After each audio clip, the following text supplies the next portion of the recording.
Sports person అయిన ఒక పొల్లు పవన్ పూజారిగా మారడానికి గల కారణాలు ఒకటి, ఇప్పుడు మీరు చెప్పింది కాళికా దేవి నన్ను దర్శించింది, నన్ను ఎంచుకుంది, నన్ను సేవలో వాడుకుంటుందని మీరు. సో బయట ఉన్న ప్రచారం ఏంటంటే ఆయన ఏ పని చెయ్యకుండా తప్పించుకొని దేవుడు అనే ఒక సాకుతో ఆయనకి వెనకాల నుంచి డబ్బులు సంపాదిస్తున్నాడు, పోగేస్తున్నాడు, ఇన్కమ్ సాధిస్తున్నాడు అనేసి అంటున్నారు. అలాంటి వాళ్ళకి మీరేం సమాధానం చెప్తారు? సమాధానం చెప్పేది ఏంటంటే, నేను ఫస్ట్ కోచర్ తర్వాత నేను అది మెయిన్ డౌట్ అయింది. ఆ టైంలో కూడా నాకు అమౌంట్ వస్తుండే. గుడి మీదనే డబ్బులు సంపాదించుకోవాలనుకుంటే అసలు ఇక్కడ కాళికామాత ఏది ఉన్నా కూడా ఎక్కువ చేస్తే ఏదో పోతాయి అన్నమాట. చాలా మటుకు అంటున్నారు ఆ విధంగా. నేను దానికంటే ముందు స్పోర్ట్స్ మ్యాన్, ఆ విధంగా కూడా అప్పుడు కూడా మాకు అమౌంట్ వస్తుండే, ఆ విధంగా చేసుకుంటూ వస్తుండే.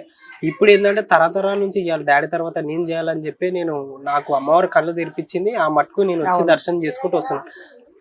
ఒక్క వ్యక్తి కనిపించకపోతుండే ఇక్కడ. ఒక వ్యక్తి ఒక కొబ్బరికాయ ఒక టెంకాయ కొనాలంటే 8 కిలోమీటర్ అవతల పోయి కొనాల్సి వస్తుంది. నేను చేసిన మంచి పనికి నేను నా పిల్లలు కష్టపడ్డ దానికి కొన్ని వందలాది మంది బతుకుతారు షావులు పెట్టుకొని. కొన్ని వందలాది మంది మా 2 years కింద ఒక కొబ్బరికాయ కొనాలంటే 8 కిలోమీటర్ల అవతల పోతుండే. ఇప్పుడు ఎన్నో టెంకాయల షాప్స్ అని 58 టెంకాయల షాప్స్ అని. అంటే అంత మంది మేము చేసినందుకే ఇంత మంది బతుకుతున్నారు. మేము అట్లా ఆ విధంగా ఆలోచించండి. మేము చేయకముందు, మేము రాకముందుకు ఇక్కడ ఒక టెంపుల్ లా అసలు ఒక షెడ్ లేకుంటుండే, ఒక వ్యక్తి కనిపించకపోతుండే, జంగల్ ఉంటుండే. ఆ జంగల్ని ఇప్పుడు మొత్తము ఒక చెట్టుకుండి దొరసాని లెక్క కష్టపడ్డాం. దొరసాని అప్పుడు పూజలు నార్మల్ అందుకుంటున్నాయి, ఇప్పుడు బాగా హార్డ్ వర్క్ చేస్తున్నాం, ఇంకా చేస్తున్నాం కాబట్టి ఇప్పుడు ఇంకా పూజలు ఎక్కువ అందుకుంటున్నాయి. అది అమౌంట్ గురించే చేస్తుండే, పైసా గురించే చేస్తుండే. పవన్ స్పోర్ట్స్ ల నుంచి ఇక్కడ దిగిండు అని చెప్పి అమౌంట్ గురించి అని అనుకుంటున్నాను కదా. అమౌంట్ నుంచే కాదు, అసలు అట్లా ఆలోచించేది ఉంటే నేను ఏదో వ్యక్తి వేరే విధంగా ఏ విధంగానూ అమౌంట్ సంపాదించుకోవచ్చు. ఇదే ఈ టెంపుల్లోనే సంపాదించుకుంటామంటే అమ్మవారిది అయితే గుడ్డిది కాదు. ఎంబటే మనకి రిజల్ట్ ఇస్తుంది. ఏదో మేము సేవ చేయనీకైనా అమ్మవారి మీద కాళ్ళ మీద సేవ చేసుకోనికనే ఇక్కడ వచ్చినాం, సేవ చేసుకుంటూ వస్తున్నాము. దాని తర్వాత ఏదో అమౌంట్ గురించే కాదు, ఏదో చేసుకుంటూ గురించి కాదు. మేము చేసిన కష్టపడ్డ దానికి కొన్ని వందలాది మంది బతుకుతున్నారు, కొన్ని వందలాది మంది షాప్స్ పెట్టుకుంటున్నారు, కొన్ని ఉపాధి దొరికింది, కొన్ని వందలాది మందికి ఉపాధి దొరికింది. ఒక వ్యక్తి ఒక రోజైనా సరే, ఒక నెల రోజులైనా సరే, ఒక 2 years కింద 3 years కింద ఒక మనిషి కనిపించకపోతుండే. ఎదురుగా శ్మశానం ఉంటది, ఇక్కడ ఏరియా డేంజర్ ఏరియా అని చెప్పి ఒక మనిషి కనిపించకపోతుండే. ఇప్పుడు దాదాపు 12 అయినా సరే భక్తులు వస్తూనే ఉన్నారు. అంతవరకు కష్టపడ్డారు.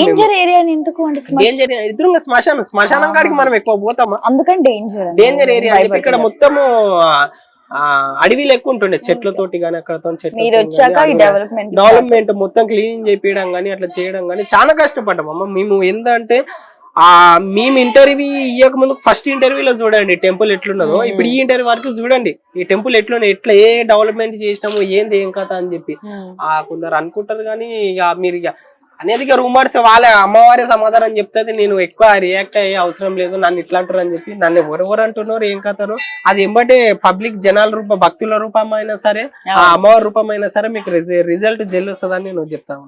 గుడి ఇంత బాగా మెయింటైన్ చేస్తున్నారు. ఇప్పుడు ఉన్న దాంట్లోనే వచ్చిన కానుకలోనే ఒక తర్వాత ఒకటి చేస్తున్నారు, డెవలప్ చేసుకున్నారు. రానున్న రోజుల్లో డెవలప్మెంట్స్ ఎలా ఉన్నాయి అంటే ఏమేమి చేయబోతున్నారు?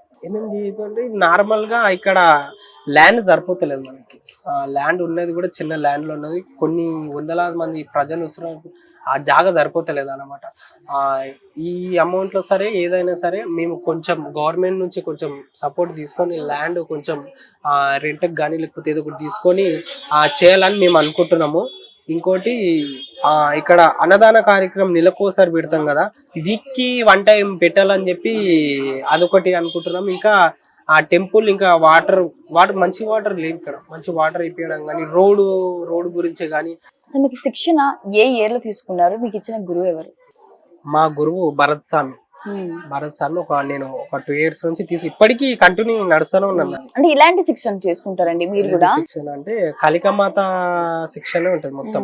ఎక్కువ వేరేది ఏం కాకుండా కాళికామాత మంత్రాలే, కాళికామాత పూజ విధానంగానే మొత్తం అంకితమే కాళికామాతకి అని చెప్పి మేము ఇప్పుడు నేర్చుకుంటున్నాను. నెక్స్ట్ ఇక మా చేయి కింద ఉన్న నా పిల్లలకు కానీ అలా కానీ నేర్పియాలనుకుంటాను. నేను మొత్తం నా అసిస్టెంట్ అయిపోయిన తర్వాత సో చేసుకుంటూ వస్తున్నాను. పవన్ గారు ఈ అమ్మవారికి బాపనోళ్ళ పూజ ఎక్కదు. అదే అడగబోతున్నా. అమ్మవారికి బాపనోళ్ళ పూజలు బాపనోళ్ళ మంత్రాలు ఎక్కదు. అమ్మవారికి ఏది ఉన్నా కూడా ఎట్టి పూజ. అంటే ఎట్టి పూజ అంటే అమ్మవారి మంచి పూర్తిగా ఏ పూజ చేసినా కూడా తీసుకుంటది అమ్మవారి. ఈ పూజనే కావాలని అమ్మవారు కోరదు.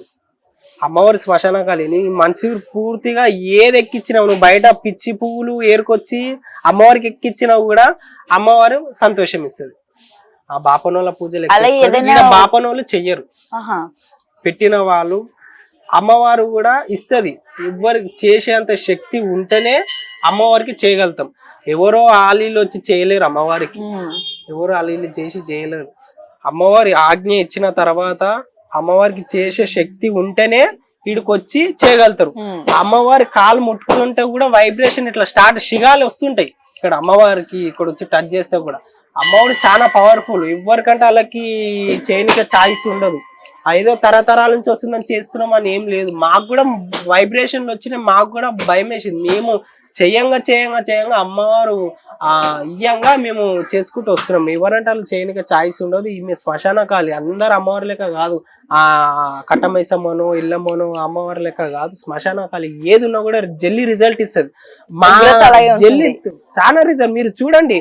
మొన్నటి దాకా ఒక 6 months అవుతుంది. అమ్మవారి మీద మనిషి బూడిద చల్లిపోయాడు.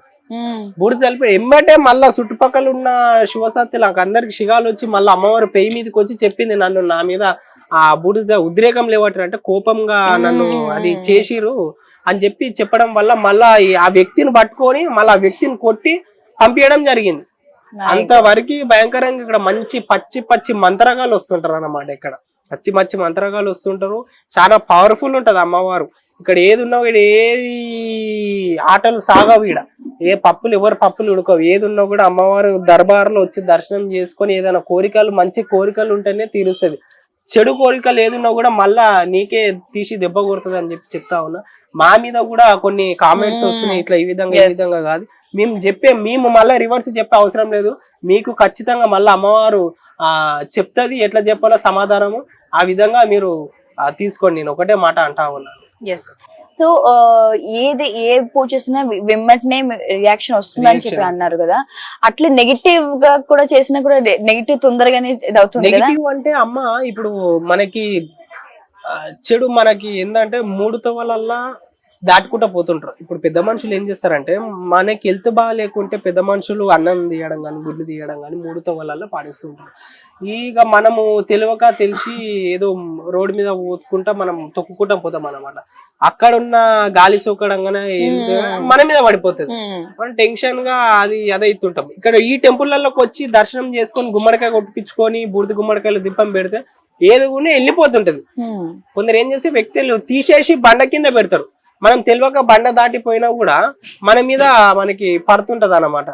వచ్చి ఇక్కడ టెంపుల్ కి వచ్చి చేసుకుంటే అయిపోతుంటది. ఏదో ఫేమ్ గురించో పైసా గురించి రాలేదు. కంపల్సరీ ఫేమ్ గురించో పైసా గురించి రాలేదు. అట్లా చేసేది ఉంటే నేను కూడా ఇన్స్టాగ్రామ్ లో ఫేమస్ అయ్యేది ఉంటే నేను డైలాగులు కొట్టుకుంటాను ఫేమస్. ఇంతోటి డైలాగులు కొట్టి ఫేమస్ అవుతున్నాను. మేము అమ్మవారి నిత్యం 9 రోజుల అమ్మవారి గురించే ఎంతో స్ట్రిక్ట్గా ఉంటారు. అమ్మవారి గురించి నవరాత్రులల్లా 9 రోజులు అమ్మవారిని పెట్టి ఎంత స్ట్రిక్ట్గా ఉంటారు. నీసుని తినరు. ఏది అంటే చిన్నగా భయంకరంగా 9 రోజులు బాగా భయంగా ఉంటారు. మేము అనునిత్యం అమ్మవారి కాడ ఉంటాం. అనునిత్యం అమ్మవారికి సేవ చేసుకుంటాం. మేము ఎంత స్ట్రిక్ట్ ఉంటాం, ఇంకా చాలా స్ట్రిక్ట్ ఉంటాం. ఏదో రూమర్స్ లలో ఎంతో కొందరు అడ్డమైన వాళ్ళు చెప్తే మేము అన్ని సమాధానం ఇచ్చే అవసరం లేదు. మళ్ళీ ఎంబట్టే మళ్ళీ అమ్మవారు ఖచ్చితంగా సమాధానం ఇస్తుంది. ఈ ఆశ తమాషా అమ్మవారు కాదు, శ్మశానకాలి. ఏది ఉన్నా కూడా వెనకాల ముంగలు ఆలోచించే నేను మాట్లాడాలని చెప్పి నేను చెప్తా ఉన్నాను. ఏది ఉన్నా కూడా మా మీదకి వచ్చినా కూడా అమ్మవారి మీదకి వచ్చినా కూడా అమ్మవారు ఏది ఉన్నా కూడా చూపిస్తారు రిజల్ట్. ఇవి కామెంట్స్ అని వస్తుంటాయి మేడం. రూమర్స్ లేనిది డెవలప్ అయ్యేది ఏది లేదు. ప్రతి దాంట్లో రూమర్స్ ఉన్నాయి. సో చివరిగా ఇంకా బోనాల పండుగకి ఎలా ఉంటుందండి ఇక్కడ సిచ్యువేషన్, వాతావరణం ఎలా ఉంటుంది? పండుగ ఆషాఢ మాసం స్టార్ట్ అయిందంటే దాదాపు నెల రోజులు ఇక్కడ యూత్ కానీ అక్కడ ఓల్డ్ వ్యాలు కానీ శివసత్తుల శిగాలు కానీ బోనాలు కానీ చిన్న పూరల కానుంచి పెద్దల దాకా పూతరాజుల వేషాలు కానీ బాగా మంచిగా పెద్ద జాతర అవుతుంటది. ఆషాఢ మాసం నెల రోజుల దాకా ఇక్కడ బాగా గోల్కొండల ఇట్లా జాతర వాతావరణం కనిపిస్తుంటది యూత్ వాళ్ళది. ఇక్కడ ఫలక్నామా కాళీమాత కాడ కూడా అంతే ఎనర్జీ అంతే ఇక్కడ జాతర ఇక్కడ జరుగుతుంటది. బోనాలు కూడా దాదాపు ఒక 15,000 పైనే బోనాలు ఇక్కడ వస్తుంటాయి అన్నమాట. దూరం దూరంకి వెళ్ళి కూడా ఫస్ట్ ఇక్కడ ఉన్న గ్రామ ప్రజలు ఈడొక బోనము పక్కకి మళ్ళా లాల్ దర్వాజా అని చెప్పి లాల్ దర్వాజా మంకలమ్మ టెంపుల్ ఆడ మళ్ళీ ఇంకోటి చార్మినార్ 3 బోనాలు తీస్తారు అనమాట ఇక్కడ ప్రజలు. ఫస్ట్ ఇక్కడ దాని తర్వాత లాల్ దర్వాజా తర్వాత ఆ చార్మినార్ కాడ చేస్తుంటారు అనమాట. ఇక్కడ ఎక్కువ శాతం జాతర వాతావరణం బాగా ఇక్కడ ఉంటది అనమాట. దర్శనం చేసుకొని మొత్తం పండుగ వచ్చిందంటే విలేజ్లకి వెళ్ళి ఇంటికి వచ్చి చేసుకొని పోతుంటారు. కొత్తగా పెళ్ళైన అల్లుడు కూడా తీసుకొని వచ్చి ఇక్కడికి వచ్చి దండం పెట్టుకొని పుంజును కోపించుకొని దావత్ చేసుకుంటారు ఇక్కడ ఎక్కువ శాతం. సో మామూలుగా మీరు చెప్పినట్టు బ్రాహ్మణ్ పూజకి ఆ మంత్రాలు ఇక్కడ పని చేయవు. మీరు ఎలాంటి మంత్రాలు వాడుతుంటారు? అంటే ఏంటి, ఎలా పూజ ఆవిడ ఎలాగా మామూలుగా వాడుక భాషల్లోనే చేస్తుంటారు, దేవతకి ఏమైనా కొత్తగా ఏమైనా కొత్తగా ఏంటంటే అమ్మవారిని ఏదైనా ప్రాబ్లం చెప్పాలనుకున్నా గానీ పర్సనల్ గా ఉంటాయి అవన్నీ మంత్రాలు చదువుకుంటూ మీరు శిక్షణ పొందిన దాంట్లో మేము చేస్తుంటాము. ఇక్కడ ఎక్కువ శాతం అయితే బాపనోళ్ళ పూజ అయితే నడవదు, ఏం చేయదు. ఏందా పర్సనల్ గా మేము మనిషి పూర్తిగా ఏది చేయాలనుకో కూడా అమ్మవారికి చేసుకుంటూ ఉంటుంటాం అన్నమాట. వ్యక్తి విధంగా అమ్మవారికి శ్మశానకాలికి ఏమేమి ఎక్కుతుంటాయి, ఏవి ఎక్కుతుంటాయి అన్ని నేర్చుకొని కూడా మేము చేస్తుంటాం. ఏది తెలియంది ఏ విషయాలు మేము చెయ్యం. తెలియంది ఏమో చేసినా కూడా మళ్ళా జల్లి రిజల్ట్ ఎంబటే మనకి ఇస్తారు. భయం ఎక్కువ ఉంటది ఇక్కడ. ఏది ఉన్నా కూడా వెనకాల ముంగళ్ళ ఆలోచించి పెద్దోళ్ళని అడిగి మా గురువులను అడిగి ఇది చేయాలా వద్దా అడిగిన తర్వాత అన్ని ఓకే అనుకున్న తర్వాతనే అమ్మవారికి ఏదన్నా చేయనికే మేము ముందుకు పోతాం. ఏది తెలియక ఏదో ఇట్లా చేస్తే ఫేమ్ అవుతుంది అట్లా చేస్తే ఫేమ్ అవుతుంది అనుకుంటే మేము ఫేమ్ లకు పోతాం. ఇంకా అట్లా ఉంటది ఇక మొత్తం. ఏది కూడా అమ్మవారి విషయం కాబట్టి దేవుళ్ళ విషయాలు కాబట్టి చూసి ఏదన్నా ముందుకు అడిగేయాల్సి వస్తుంది. ఇక ఏది తెలియక అడిగేస్తే మన అడుగు పోతుంది. అట్లా ఉంటది. ఏదన్నా కూడా ఇన్ని సంవత్సరాలతో పాటు ఏ తప్పు లేకుండా ఏ చేయకుండా ఇంతవరకు చేసుకుంటాం. అతి చిన్న వయసులో మేము అమ్మవారికి చేయడం. ఇప్పుడు అడగాలనుకున్న పొల్లు పవన్ గారికి మ్యారేజ్ అయిందా? మ్యారేజ్ కాదు, ఇంకా అవ్వలేదు. మ్యారేజ్ నాకు ఇంకా చేసుకున్నా, మ్యారేజ్ చేసుకుంటాను. మ్యారేజ్ చేసుకో మళ్ళా నెక్స్ట్ కూడా నా జనరేషన్ కూడా చెయ్యాలి. పొల్లు పవన్ చిన్న పొల్లు పవన్ గారిని నడిపిస్తూ చెయ్యాలి. ఇంకా ఏంటంటే తరతరాలు అమ్మవారికి మేము గుడిని ఎవరికి ఇవ్వరు, ఇంకా మీ ఫ్యామిలీనే ఇంకా కంటిన్యూ చేసుకుంటున్నాం. ఎందుకంటే మాకు పెద్దలు చెప్పిన మాటతోటే మేము చేసుకుంటూ రావాల్సి వస్తుంది. ఎందుకంటే తరతరాల నుంచి వస్తుంది కాబట్టి కొన్ని ఏ పెద్ద జాబ్ అయినా సరే వదులుకొని చేసేవి ఉన్నాయి, చాలా మటుకు ఉన్నాయి. ఎందుకంటే మా డాడీ తర్వాత నేనే చేయాలని చెప్పి చాలా వదులుకొని వచ్చేటోళ్ళు ఉన్నారు. మేము దానికే వచ్చినాం, అమ్మవారికి సేవ చేసుకుంటున్నాము. పెద్దగా అనునిత్యం అమ్మవారి సేవలనే మేము మునిగిపోతున్నాం తప్ప మేము ఏది ₹1 ఆశించలేము. ఏది ఏ వీడియోలైనా చూడండి ₹1 ఆశించేది లేదు, ఏం చేసేది లేదు. ₹1 పబ్లిక్ ఇచ్చినా కూడా మేము గుడి డెవలప్మెంట్ కి అన్నదాన కార్యక్రమంకి అమ్మవారికి మళ్ళా పూజ సామాన్లకి మేము వాడతాం తప్ప మేము సొంత ఉండదు. మాకు ఇచ్చే జీతాలు కూడా ఎవరు జీతాలు ఇయ్యరు. మేము ఏది ఉన్నా కూడా అమ్మవారికి సేవ తదుపరి క్వశ్చన్ అదే. సో వచ్చే ఫండ్స్ లోనే అతి తక్కువ చూస్తుంటేనే అర్థమవుతుంది ఈ సిచ్యువేషన్. మీకు ఉండుంటే ఇంకెంత బాగా డెవలప్ చేసేవాళ్ళు. సో వచ్చిన దాంట్లో మీరేం తీసుకుంటారు? మీరు టెంపుల్ కి ఏం ఖర్చు పెడుతుంటారు? తీసుకునేది ఏముండదు మేడం. ఏంటంటే డాడీ జాబ్ చేస్తాడు, ఖర్చు ఎలా సాగుతుంది? డాడీ జాబ్ తోటే మేము. ఏం జాబ్ అండి డాడీ? సూపర్వైజర్. Daddy supervisor. ఆ జాబ్ చేసుకుంటూ మదర్ కూడా జాబ్ చేస్తుంది. ఆ మదర్ నేను చేసుకుంటా నడిపించుకుంటూ వస్తుంటాం అన్నమాట. అట్లా ఆ విధంగా ఇల్లు గడిచిపోతుంటాం. Right, thank you so much. మేము అడగగానే మీరు రద్దీ ఉన్నా కూడా మా టైం ని మాకు వాల్యూ ఇచ్చి మా రెడ్ టీవీకి ఇంత గొప్ప అవకాశం కలిగినందుకు థ్యాంక్ యూ సో మచ్. మీలాంటి ఛానల్ కూడా కొన్ని తెలియాలి, ప్రజలకు తీసుకుపోవాలి. అట్లా మీలాంటి ఛానల్ తీసుకపోతేనే కొన్ని వందలాది మంది జనాలకి తెలుస్తుంది. వాళ్ళ ప్రాబ్లం ఏదున్నా కూడా ఇక్కడ సాల్వ్, అరే ఇక్కడికి పోతే ప్రాబ్లం సాల్వ్ అవుతుందంట అని చెప్పి వాళ్ళకి ఒక నమ్మకము వాళ్ళకి మీరు ఒకటి చేసినట్టు ఉంటది. మీకు కూడా ఒక పుణ్యం కట్టుకున్నట్టు మీరు చేస్తుంటారు. సో విన్నారు కదా, ఫలక్నామా కాళికా మందిర్ టెంపుల్ అంటే సాధారణమైంది కాదు.